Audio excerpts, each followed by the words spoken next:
My name is Caroline Rescott, and I used to think I knew what power looked like. It looked like Lucas Morgan, my boss. A Wall Street titan, a self-made billionaire, a man people whispered about in elevators. Every article called him unshakable, but I saw him fall apart. I saw him drop to his knees in front of my husband, begging, crying, and trembling. That's when I realized something no financial analyst could ever quantify. Power means nothing when your whole world is burning. I'm a senior financial analyst. My husband, Daniel, is the fire chief of Station 89 in the Bronx. To Lucas's world, we were an odd pair, but we loved each other fiercely. At least we used to. Everything started to unravel at the firm's annual gala. I was shortlisted for a huge promotion, the culmination of years of 14-hour days. This was supposed to be my night. Daniel, bless his heart, put on his old wedding suit and came with me, smiling like I was the only person in the room. He always grounded me. That night would be the last time he did for a long, long while. The gala was pure Wall Street excess. As we walked in, I saw Lucas approaching us, and I instinctively dropped Daniel's hand. I hated myself for it. Lucas gave Daniel a slow, calculating look. "Ah, the firefighter," he said, as if Daniel were some prop I brought for entertainment. Daniel, ever the gentleman, extended his hand. "Fire chief, actually." "Daniel Rescott?" Lucas shook it with obvious reluctance. Strong grip. "I suppose that comes with the territory. It only got worse." Lucas leaned in. "So tell me," he said to Daniel, "what's it like being married to someone who so vastly out-earns you?" "Must be humbling." The conversations around us just faded away. I could see something flicker behind Daniel's eyes, but he kept his cool. "I'm incredibly proud of my wife," he said. "Her success is her own," Lucas just smirked. "How progressive. Though if my wife made that kind of money, I'd at least buy a proper suit. That one looks tired." People nearby snickered. I could feel the humiliation radiating off my husband. And I just stood there, frozen, too afraid of losing my promotion to defend the man I loved.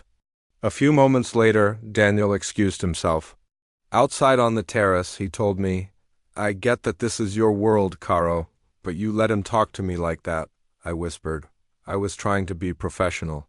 "No," he said, his voice breaking my heart. "You were being a coward." He walked away, and a crack formed in our marriage right there, under the glittering city lights. Weeks passed.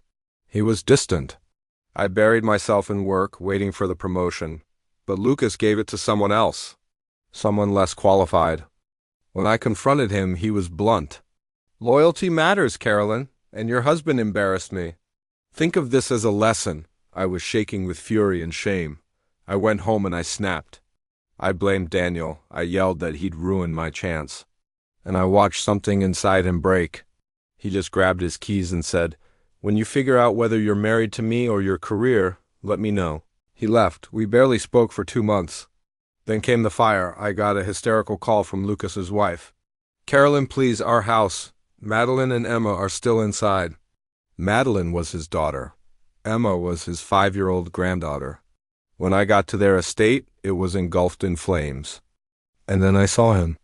My husband, Daniel, covered in soot, barking orders, running into that inferno without a second's hesitation. Lucas arrived moments later, frantic, screaming for his family.